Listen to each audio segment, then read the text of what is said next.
என்னுடைய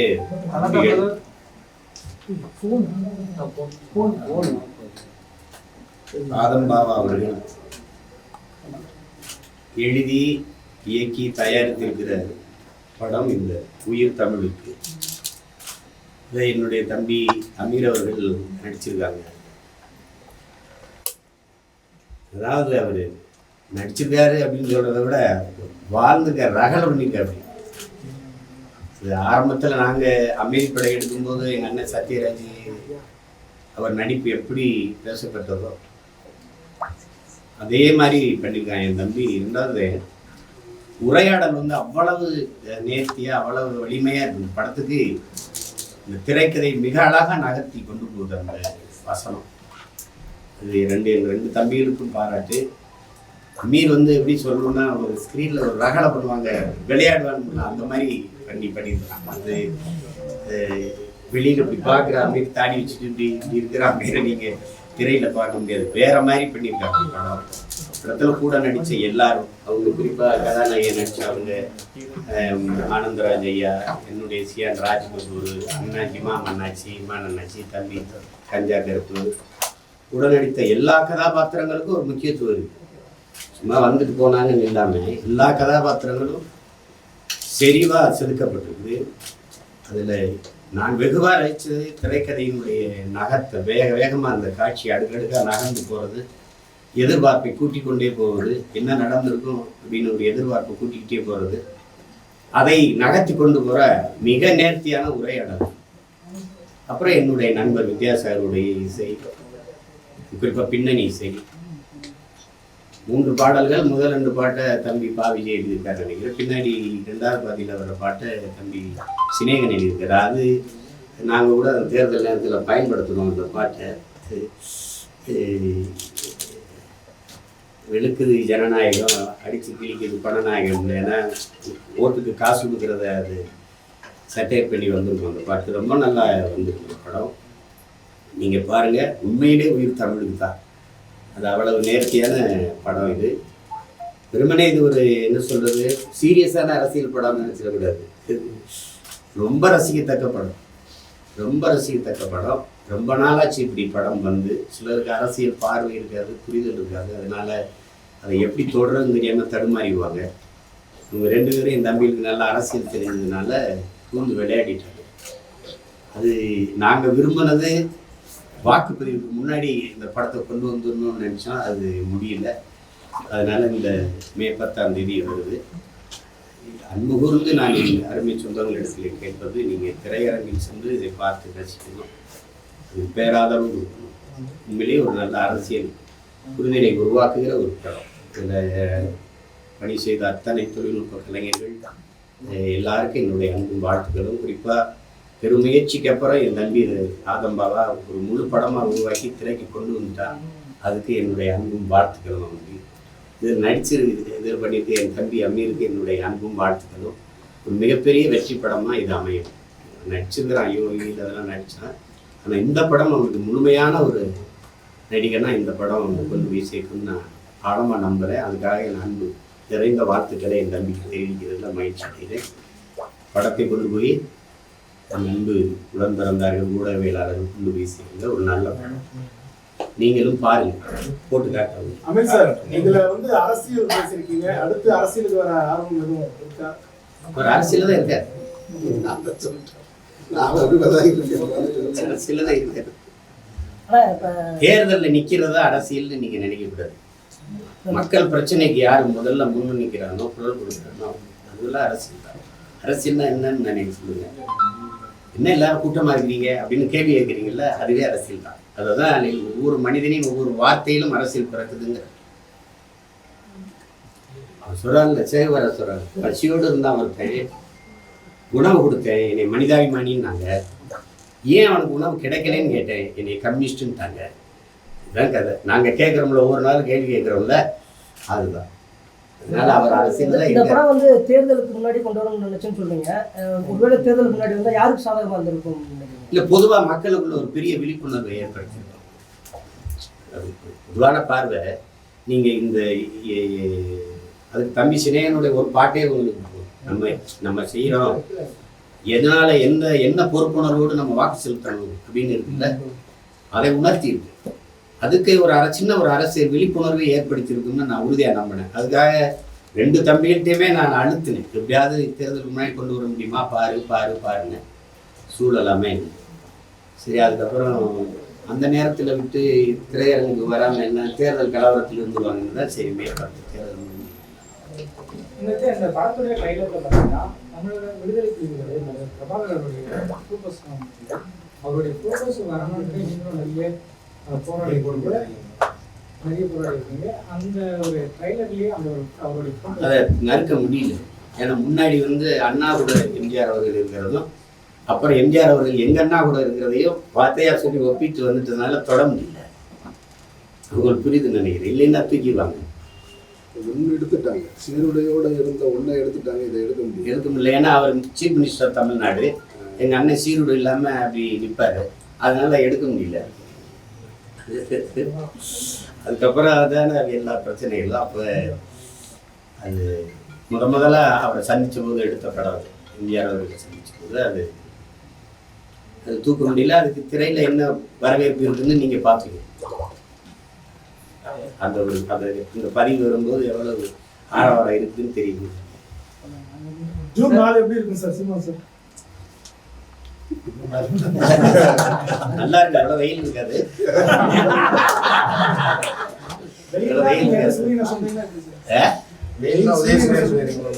எதுக்கு அதுக்கெல்லாம் போறீங்க, அவ்வளவு தூரம்லாம்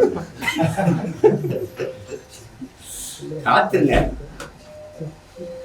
கொஞ்சம் பொறுத்துருங்க, காத்துருங்க. சார் 2 நாளுக்கு முன்னாடி பிரஸ் மீட்ல அமித் சார் சொல்லியிருந்தாங்க, எனக்கு ஓட்டு போட மாட்டாரு, ஆனா அந்த தவறு செஞ்சிருக்க மாட்டாரு, அவர் திமுகவுக்கு தான் ஓட்டு போடுவார்னு சொல்லி. அவனே தானே சொன்னான். கேளுங்க, போட தேர்தல் யாருக்கு ஓட்டு போடுறான்னு கேளுங்க. எங்க வீட்டுல எங்க அண்ணன் பசங்க எல்லாம் எனக்கு போடுவாங்க, இவன் அங்கதான் போட்டேன்னு தான் சொன்னான். அப்புறம் அதுதான் அவனை வச்சுட்டு தான் சொல்றேன். ஆனா நீங்க சொல்ற குற்றச்சாட்டு அவன் செய்யவே மாட்டான். எனக்கு தெரியும், தனிப்பட்ட முறையில் என் தம்பி எனக்கு தெரியும். அவன் இரையச்சம் கொண்டவன், உண்மையிலேயே நபிகள் வழியில் நடக்கிறவன். அதனால அதை செய்யவே மாட்டான். மற்றவங்க செய்யறதுக்கு நாம எப்படி பொறுப்பு இருக்கு. அதை திரும்ப நான் உங்களுக்கு சொல்றேன். என் தம்பி படம் தயாரிச்சிருக்கா, இந்த காசு எப்படா சம்பாதிச்சான்னு கேட்டுட்டு நாங்க படம் நடிக்கிறது தயாரிக்கிறோம். துளிக்கும் சொன்னாலும் துளி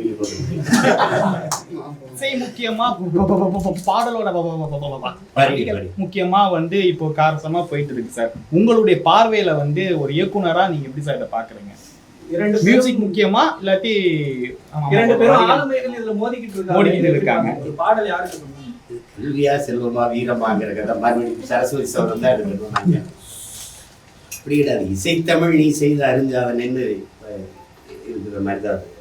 பாடலா இசையானா ரெண்டுமே முக்கியம்தான்.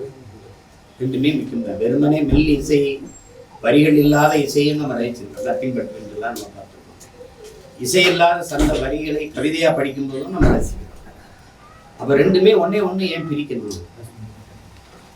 மொழி உடல்னா இசை உயிர்னு வச்சுக்கணும், அப்படி வச்சுக்கிறது. ஒரு மூச்சுன்னு வச்சுக்கணும். அப்படி இதை பிரிச்சுக்கிறது. இந்த தகப்பங்களுக்குள்ள இருக்கிற மோதல்ல பிள்ளைகளை கொண்டு எடுத்து விடக்கூடாது. இது தீர்க்கப்பட வேண்டிய பிரச்சனை. இளையராஜா கேட்கறதுல இருக்கிற நியாயத்தை புரியணும். முதல்ல ஒரு படைப்பாளிங்கிறது அவருக்குன்னு படைப்புக்கான அங்கீகாரம் வேணும். இப்ப என் தம்பி இந்த படத்தை தயாரிச்சிட்டாருன்னா, இந்த படத்துல இசையமைச்சது, பாட்டு எல்லாத்துக்குமே பொறுப்பு அவரோட ஊதியம் வாங்கிட்டாங்க, அதனால அவருக்கு தான். ஆனா இப்ப நாங்க ஒரு படத்தை தொலைக்காட்சி கொடுக்குறோம்னு வைங்களேன், ஒரு முறை ஒளிபரப்புறதுக்கு தான் எங்களுக்கு காசு கொடுக்குறாங்க.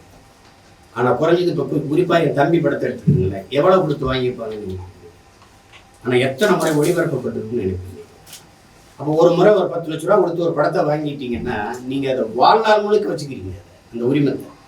அப்ப அந்த ஒவ்வொரு முறையும் முன்னாடியெல்லாம் வானொலியில ஒரு பாட்டு வந்துச்சுன்னா அந்த ஒரு தடவை ஒளிபரப்புனா அதுக்கான ஒரு ராயல்ட்டின்னு ஒன்று கொடுப்பாங்க. அப்போ ஒரு படைப்பாளிக்கு, அந்த எழுத்தாளருக்கு, அந்த இசையமைப்பாளருக்கு, இந்த தயாரிப்பாளருக்கு இன்னும் ஒரு விழுக்காட்டு அடிப்பில் வச்சுக்கலாம். 60 தயாரிப்பாளருக்கு, மீதி மற்றவங்களுக்கு அந்த வாங்கி வெளியிடுற நிறுவனத்துக்கு ஒரு 60, மீதியில் 40 தயாரிப்பாளர், படைப்பாளிகள், அவங்களுக்கெல்லாம் பிரித்து கொடுக்குறதுங்கிறது ஒரு நியாயமான உரிமை. அதை தான் அவர் கேட்குறாரு. அதை நம்ம புரிந்து கொள்கிற விதத்தில் எல்லாரும் தவறு பண்ணிட்டு, அப்பா இளையராஜா கவிஞர்களுக்கு கொடுக்காதீங்க, பாடகர்களுக்கு கொடுக்காதீங்கன்னு சொல்ல, எனக்கு அதில் உரிமை இருக்குது, எனக்கு உரியதை கொடுங்கன்னு கேட்குறாரு. அதில் அவர் சரிதானே. மாற்றம் வருமா சார்? ஜூன் 4 மாற்றம் வராது தம்பி, வர வைக்கும். தானாய் எல்லாம் மாறும் என்பது பழைய பொய்யடா. தனி உடைமை கொடுமைகள் தீர புரட்சி செய்யடா நம்ம தாத்தா பட்டுக்கோட்டை பாடினது. மாற்றம் தானா வராது, மாற்றணும். தம்பி சொல்றாருல, உலகத்தை எப்படிப்பட்ட மாற்றத்தை ஏற்படுத்தி நீ நினைக்கிறீரோ அந்த மாற்றத்தை உன்னிலிருந்து தொடங்குன்னு. நான் என்னிலிருந்து தொடங்குறேன், நீங்க உங்களிலிருந்து தொடங்குங்க. மண்ணிலிருந்து தானா தொடங்கும். ஒரு சில மக்கள் ஹீரோக்களால தான் மாற்றம் வரும், அந்த ஹீரோ பேரை சொல்லலை, காமனாக சொல்கிறாங்க. நாங்கள் மக்கள்கிட்ட கருத்து கணிப்பு கேட்கும் போது அவர் சொன்னக்கூடிய மீனிங் என்னன்னா, இந்த ஹீரோ நான் சூப்பராக பண்ணுவார்னு நினச்சிட்டு இருக்கேன். அப்போனா அரசியல்வாதிங்க இது பண்ண மாட்டாங்களா? ஹீரோவை நம்பிதான் தமிழ்நாடே இயங்கிட்டு இருக்கான் அப்படின்னு ஒரு கேள்வி வருது. அது மற்ற மாநிலங்கள் இல்லாத ஒரு அளவு கடந்த திரைக்க வச்சு நமக்கு திணிக்கப்படுது. உங்களுக்கு புரியுதுன்னு நினைக்கிறேன். அளவு கடந்த திரைக்க வச்சு நமக்கு இருக்கு. இப்போ அருகில் இருக்கு கேரளா, இங்கே அரசியல் மேற்கு வங்கத்தில் இருக்கு, எல்லா மாநிலங்கள்லேயும் இருக்கு, இங்கே கூடுதலாக இருக்கு. இப்போ அந்த ஹீரோ மேலே மக்கள் வைக்கிற நம்பிக்கையை அவர் அப்படி காப்பாற்றிட்டாருன்னா ரியல் ஹீரோ வரது ரியல் ஹீரோ ஆகிடக்கூடாது. ஆனால் எங்களுக்கெல்லாம் ஒரு ரியல் ஹீரோ என்ன இருக்கிறாருன்னா எங்கள் ஐயா நல்ல கண்ணு. ஒரு 10 ஆண்டுகளுக்கு முன்ன வரைக்கும் சொல்லப்பட்டுக்கிட்டு இருந்தது ஹீரோக்கள் மாற்றத்தை ஏற்படுத்துவாங்க. நம்மளும் கூட அதில் நம்பிக்கை கொண்டு ஒரு ஆளாக தான் இருந்தோம். ஆனால் கடந்த 10 ஆண்டுகளில் தமிழகத்தில் தமிழ் தேசிய அரசியலை கொண்டு எல்லோருக்கும் தமிழ் தேசிய அரசியல் பற்றிய புரிதலையும், மண்ணையும் மலையையும் மரத்தையும் விலங்குகளையும் குருவிகளையும் காக்கை குருவிகளையும் பற்றி பேசி ஒரு மாற்றத்தை கொண்டு வந்தது அவர் தான். அவர் ஹீரோவா? ஒற்றை மனிதனாக தான் கிட்டத்தட்ட 30 லட்சம் வாக்குகளை பெற்றுக் கொண்டு மாற்றத்தை ஏற்படுத்தியிருக்காரு. 30 லட்சம் அதிகாரத்தை பிடிக்கிற வாக்குகளாக இன்னும் மாறலையே தவிர அவர் மாற்றத்தை தொடங்கிட்டார் 10 வருஷத்துக்கு முன்னாடியே. ஸோ களத்தில் இனி போகிற காலகட்டத்தில் அவர் சொல்கிற மாற்றம் வருமா, ஹீரோக்கள் சொல்கிற மாற்றம் வருமானதை பொறுத்து தான் பார்க்க முடியும். யார் கடைசி வரைக்கும் மக்கள் பக்கத்தில் நிற்கிறாங்கன்றதை வச்சு தானே முடிவு எடுக்க முடியும். என் தம்பி சொல்றதுல இருக்கிறத நீங்கள் ஆழ்ந்துக்கிறீங்க. தனி மனிதனில் இல்லை மாற்றம், முன்வைக்கிற தத்துவத்தில் தான் மாற்றம்.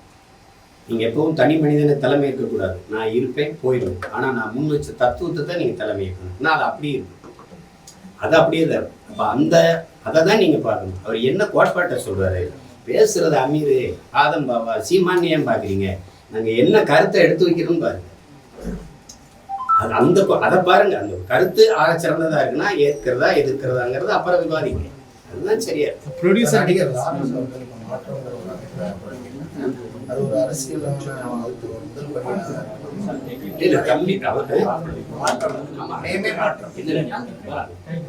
வார்த்தையில் இருக்கிற மாற்றம் நாளைக்கு வாழ்க்கையில வரும், அது வரலாறாக மாறும். தம்பி லாரன்ஸ் போது அவருக்கு ஈடுபாடு இருக்குது, சமூக அக்கறை இருக்குது. அதுக்கு நான் எப்பவுமே அவருக்கு வாழ்த்துவேன். மாற்றத்தை தம்பி நிகழ்த்துவதற்கு நாங்கள்லாம் அவருக்கு உறுதுணையாக அவர் நிறைய செய்கிறாரு. நீங்கள் கவனிப்பீங்கன்னு நினைக்கிறோம், நிறைய செய்கிறாரு. அப்போ அதை செய்யும்போது மாற்றம்ங்கிறது இங்கே வெறும் சொல்லல, செயல். நாங்கள் திரும்ப திரும்ப சொல்லிட்டு இருக்காருன்னு தான்.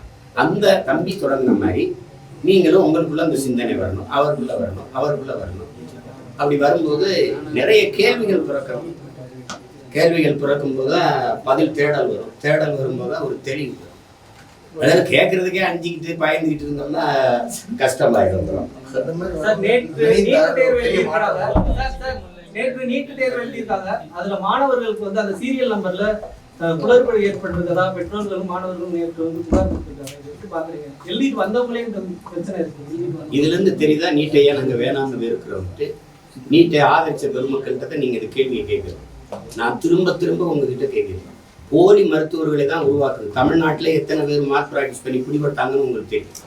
ஹெட்ஃபோன் வச்சு எழுதுறதுலாம் உங்களுக்கு தெரியும். வட இந்தியாவில் இப்போ கைது பண்ணப்பட்டிருக்காங்க, 50 பேருக்கு மேலே கைது பண்ணப்பட்டிருக்காங்க. அப்போ நீ போலி மருத்துவரை உருவாக்குறியா, தரமான மருத்துவரை உருவாக்குறியா? ஒரு கேள்விக்கு பதில் சொல்லுங்க என் உடன் பிறந்தார்களே. இந்திய நாட்டின் மருத்துவ மாணவர்கள், தரமான மருத்துவ மாணவர்களை உருவாக்க அமெரிக்காவில் இருக்கிற ஒரு தனியார் நிறுவனத்திற்கான தேவை என்ன? ப்ரோமெட்ரிக்குங்கிற அமெரிக்க நிறுவனத்துக்கு தேவை என்ன? இந்தியாவில் தரமான மருத்துவரை உருவாக்கி கொடுக்க. ஏன் அவன்கிட்ட கொடுக்குற ஒரு தேர்வை கூட ஒரு மாணவனுக்கு நடத்த முடியாது அவனால?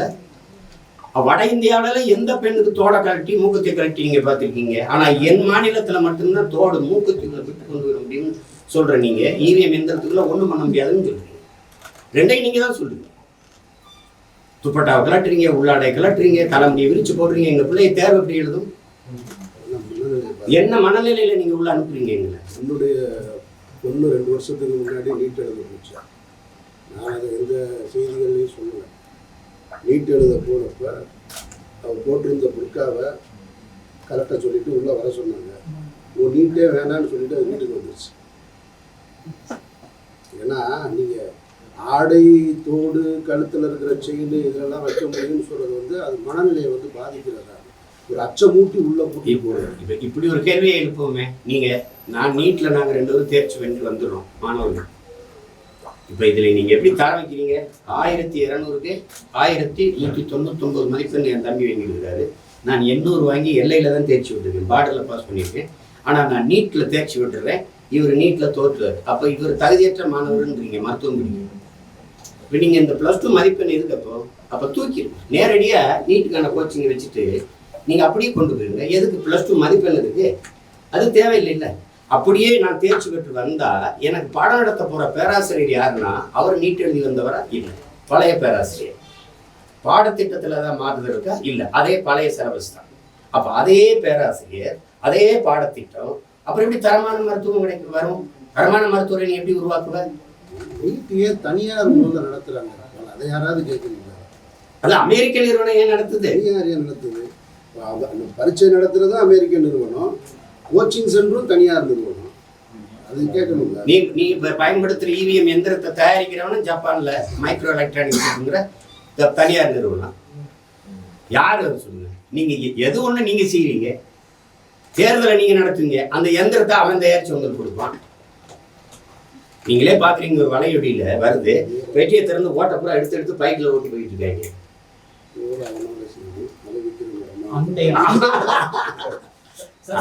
சிறையில் சவுக்கு தாக்கப்பட்டார் என்கிறார்கள். அது பத்தி என்ன? கஞ்சா வழக்கு அதெல்லாம் கூடுது. தம்பி வந்து அப்படி பேசி கூப்பிடாது வருவேன், கொஞ்சம் பேசு கருத்துக்களை எடுத்து வைப்பார் அவரு. ஆனாலும் மதிப்புக்குரிய எலிஜிபி அருண் அவர்களையோ அந்த பெண் காவலர்களையெல்லாம் இணைச்சு பேசிக்கூடாது, அதை தவிர்த்துக்கலாம் தம்பி. அதுக்காக அவர் மேலே கஞ்சா வச்சு எப்படி கஞ்சா வந்தது? இத்தனை நாள் அவர்கிட்ட கஞ்சா இல்லையா? இத்தனை நாள் கஞ்சா இருந்ததை திடீர்னு வந்துருச்சு அவர்கிட்ட. அந்த அளவு அதிகமாக சொல்றாங்க சார். முதல்ல 400 கிராம், நாங்கள் இப்போ 3 கிலோ 30 கிலோ வரைக்கும் கூட வர வியாபாரம் சரியா இருக்கு. சவுக்கு சங்கருங்கிறத கஞ்சா சங்கர் ஆக்குறதுக்கு வேலை காலத்துவாங்க. அதெல்லாம் இல்லை, சிறைக்குள்ள வச்சு அடிக்கிறது, தாக்குறதுல அதெல்லாம் ரொம்ப கொடுஞ்செய்யல. ஆமாம், ராகுல் காந்தி ஒரு என்ன சொல்லுவாங்கன்னா, அந்த விபத்து இதெல்லாம் பார்க்கும்போது ஒரு உயிர் பயத்தை கொடுக்குது. வெளியில போய் பேசாம இருக்கணும், பேசக்கூடாது அப்படின்னு அச்சப்படுத்துறதுக்கான வேலை திட்டங்கள் தான் இது எல்லாம். இந்திய பிரதமர் போலவே தமிழக முதல்வரும் செய்தியாளர்களை சந்திக்காமலே இருக்கிறாங்க. அதை எப்படி பாக்குறீங்க? செய்தியாளர்களை சந்திக்கவே இல்லைன்னு தான் பாக்குறேன். வேற நீங்க என்ன கேள்வி, நீங்க இவ்வளவு கேள்வி கேட்குறீங்க, நாங்க பதில் சொல்றோம்ல. நீங்க எழுப்புற கேள்விக்கு பதில் ஏதாவது இருக்குமா? அப்புறம் எப்படி சந்திப்பாங்க? 10 ஆண்டு கால ஆட்சியில ஒரு சாதனையை கூட சொல்லி, மொத்த சாதனையை சொல்லி ஓட்டு கேட்க முடியாது பிரதமர். எப்படி பிரசம் மீட் பண்ணாரு? எப்படி மீட் பண்ணாரு சொல்லுங்க? பணம் செல்லாதுன்னு நீங்க அதுக்கு நீங்க சொன்ன காரணங்கள்ல ஏதாவது நடந்துருக்கா? பயங்கரவாதம் ஒழிஞ்சிருச்சு நீங்க, அப்புறம் என்ஐஏ ரைடு விட்டுருங்க, கருப்பு பணம் ஒழிஞ்சிருவீங்க, அதுக்கப்புறம் இன்கம் டேக்ஸ் ரைடு, இடி ரைடுலாம் ஏன் வருது? ஏன் வருது? எல்லாமே ஃபால்ஸ் ஓட்டு, எல்லாமே பொய், பிளாக் மணி. நீங்களே 6250 கோடி நீங்க எல்லாம் எங்கெங்க இடி ரைடு விட்டீங்களோ அந்த நிறுவனத்துக்கெல்லாம் காசு வாங்கிட்டீங்க. அப்புறம் ராகுல் காந்தி பிரதமர் அவரை வந்து பாகிஸ்தான் வந்து விரும்புறாங்க, ஆதரவு தெரிவிக்கிறாங்க மாதிரி பிரதமர் மோடி குற்றச்சாட்டு இருக்கிறார். அதே மாதிரி பிரச்சாரத்துல பிரதமர் மோடியோடைய பேச்சை நீங்க எப்படி பாக்குறீங்க? கேட்கறதே இல்லை, எனக்கு புரியுறதும் இல்லை. ஒரு தடவை புரிஞ்சுது, வரப்புயரா நீர் உயரா அப்படின்னா அதோட முடிச்சுட்டேன் நான். எனக்கு என்ன புரிய பேசுறது எப்படி பாருங்க.